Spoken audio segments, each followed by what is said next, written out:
Alain Foka s'est imposé comme le conseiller en communication le plus écouté du chef de l'État togolais. Ces murmures à l'oreille du prince sont régulièrement suivis des faits, faisant de lui une véritable éminence grise à Lomé. Sa proximité avec le sommet de l'État lui confère des privilèges extraordinaires, quasiment au même niveau qu'un ministre, selon certaines sources. Véhicule avec escorte rapprochée, laissez-passer automatique à l'aéroport, accès au marché juteux. Très discret sur les dérives du régime fort, Foka se garde également de tout commentaire sur la crise anglophone ou la contestation grandiose des années de règne de Paul Biya. Toujours est-il que cette success story insolente d'un Camerounais sous les ors du pouvoir togolais laisse un sentiment mitigé. Quand certains compatriotes s'enrichissent sur le dos de la misère du peuple togolais, d'autres mènent un combat de survie au pays. Un malaise récurrent dans une Afrique des paradoxes. Charles Mandat, 237online.com, Cameroun, mi-octobre 2023. Alain Foka avait annoncé son départ de Radio France Internationale,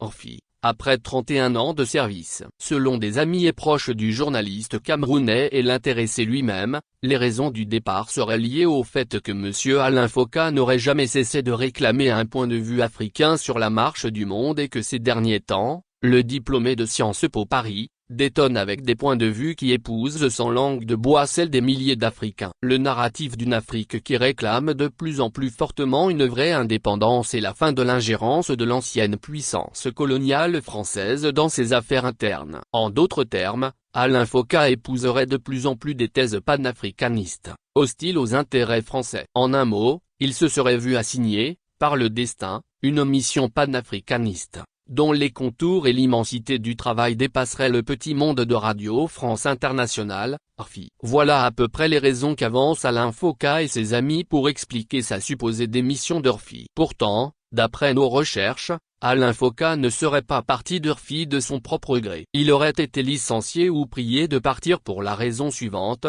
la Gécamine, société minière publique de la RDC, a versé 530 millions de dollars d'avance fiscale, entre 2012 et 2020, dont l'inspection générale des finances n'a pas retrouvé la moindre trace sur les comptes de l'État. Mediapart et d'autres médias, dont RFI, avaient pu documenter que des millions furent détournés, dont une partie en liquide. Il s'agissait donc de massifs détournements de fonds publics par le régime de Joseph Kabila qui a quitté le pouvoir en janvier 2019. Sur le site internet de RFI on peut lire que Jules Alingette, l'inspecteur général des finances à l'époque, avait confirmé par écrit les détournements. À ce jour, rien de ce montant n'a été encore retracé au compte général du Trésor, en dépit des demandes incessantes de l'inspection générale des finances à la Banque centrale du Congo. C'est après donc cette enquête de détournement de fonds publics par Joseph Kabila et ses proches, réalisée par Mediapart, RFI et d'autres médias et confirmée, que notre journaliste camerounais Alain Foka décide d'aller à Kinshasa faire sa propre enquête,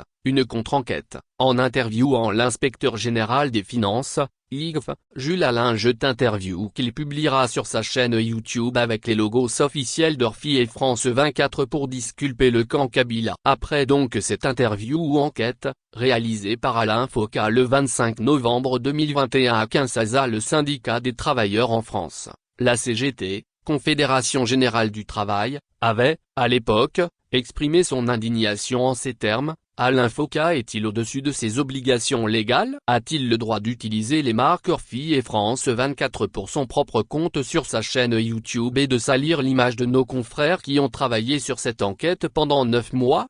Avec tout ce qui précède, on n'a plus besoin de chercher de midi à 14h pour connaître le degré de moralité du personnage Alain Foka.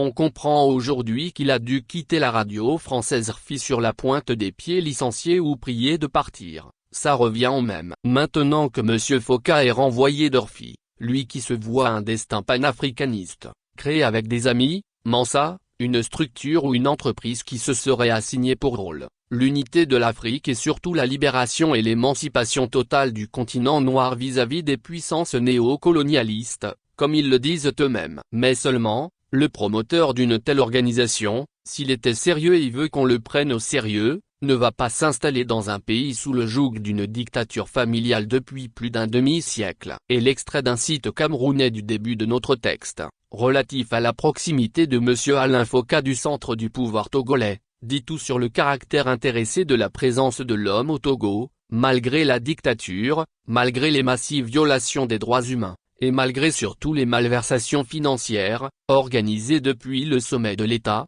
qui lui profitent. Celui qui a souvent tenu des propos pour dire que la démocratie serait un luxe pour l'Afrique, qu'on pourrait se passer d'élections, parce que trop coûteuse, ne peut plus avoir aucun argument convaincant pour contrer les Togolais qu'il accuse d'être derrière le changement unilatéral de la constitution de leur pays, pour épargner à son ami et bienfaiteur, Faure Gnassingbé, le calvaire des élections.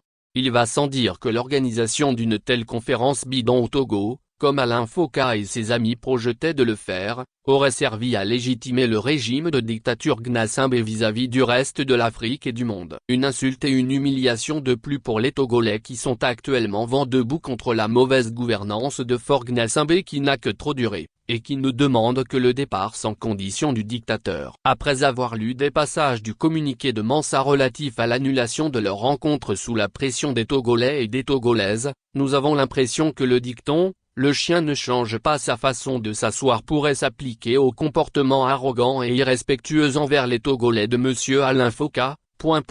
Des voix marginales mais bruyantes, ont choisi de jeter le discrédit sur une initiative qui se voulait fédératrice, indépendante, et au service de tous les Africains. Les populations togolaises sont assez mûres et intelligentes pour savoir où se trouvent leurs intérêts. Elles sont assez amoureuses de la terre de leurs aïeux pour savoir qu'il est plus que temps de mettre fin à un régime de dictature de père en fils. Et ce n'est pas un aventurier, riche de l'argent volé par des dictateurs à leur peuple, fut-il ancien journaliste renvoyé d'Urfi, qui viendra leur dire ce qu'elles devraient faire, ou ne pas faire, pour le bien de leur pays. Samari Tchadjobo Allemagne. Actualité internationale. Opinion politique société Togo. Post-navigation cybersécurité au Togo, un processus de certification pour crédibiliser les solutions locales Togo, affaire Ameron, il y aura une suite, promet Mabogan.